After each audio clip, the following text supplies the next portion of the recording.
I think I was about about 8 years old when I started going to church with my great grandmother. Her name was Mabel G. Landry.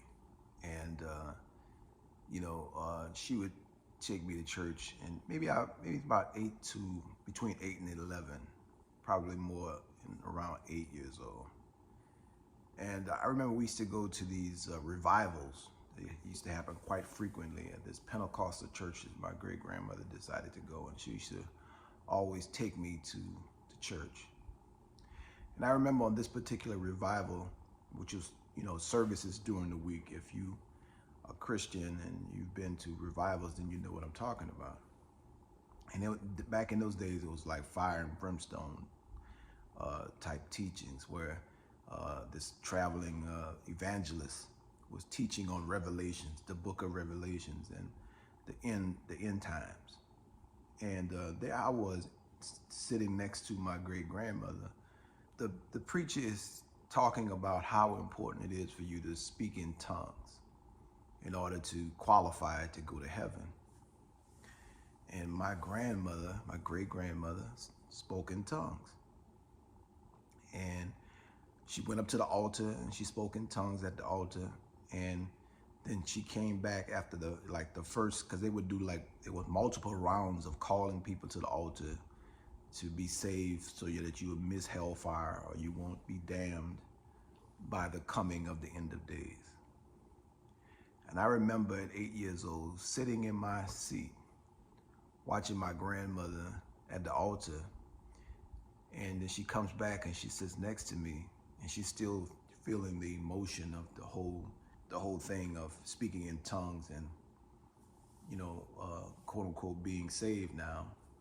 I remember the preacher, the evangelist, looking at me, and he says, "Grandson, if mama died today, she would be gone to heaven. What about you?" I'm 8 years old. I'm like, oh, wow. And the last thing I want is to be separate from my great grandmother. I mean, that's mama. She's done a lot to help raise me. I love this woman. And the last thing I want to do is be separate from her. So I'm sitting and listening to what he's saying. He's going in on me about I need to get my soul right with God. I'm like, wow. And so what I did was I went up to the altar, and then out of fear of losing my grandmother, my great grandmother, or not being able to be with her, if she was called away to glory tomorrow, I wanted to make sure that I was going to be able to see her again. And so in that moment, I pretended to speak in tongues. And I heard the pastor say, the evangelist, say, "Grandson, you got it. You got it. You be with your great grandmother, with mama, if she passed today. You got your ticket." And I remember walking back to this pew. My grandmother gave me a hug.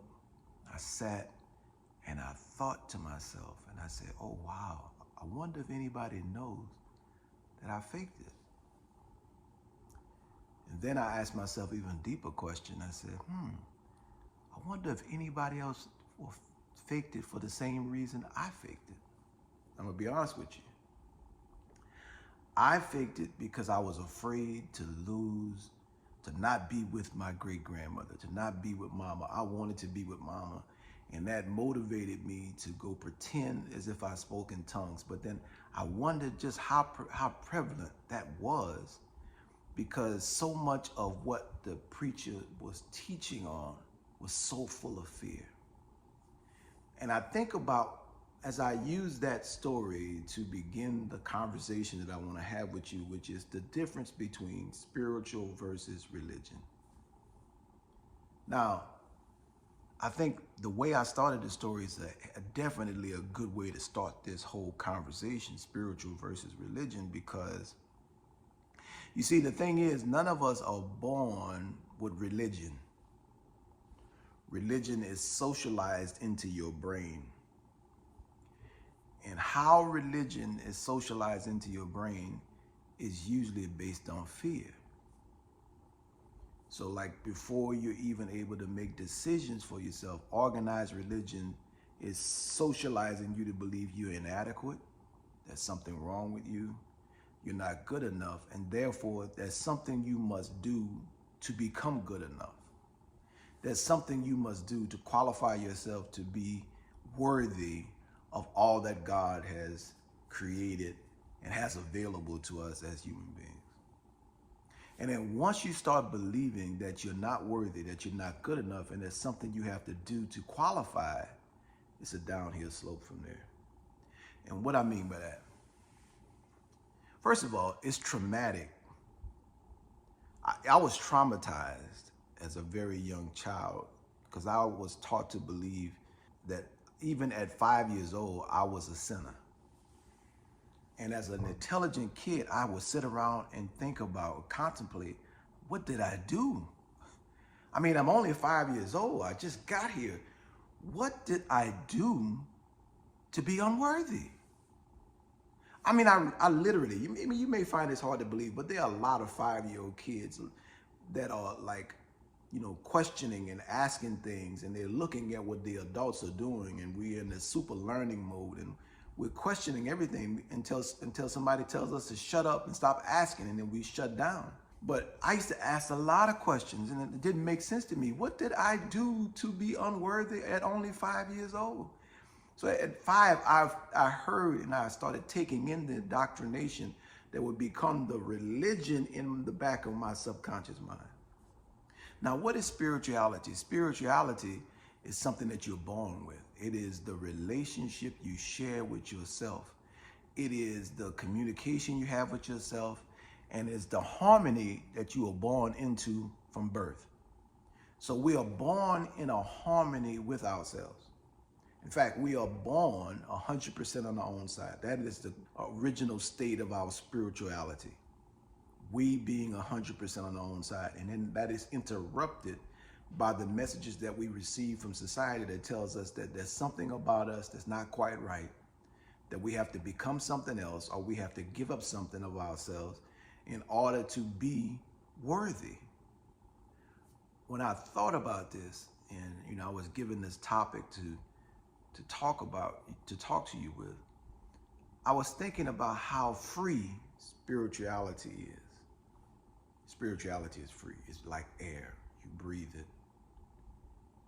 There's nothing that can interfere with your relationship with yourself except the thoughts that you allow to become a part of your mind. So how this works is, because spirituality is so free, it doesn't cost any money, it doesn't cost any tithing. I mean, it's good to give to people. It's good to have a willing, sharing spirit where you share and you give and you're generous with people.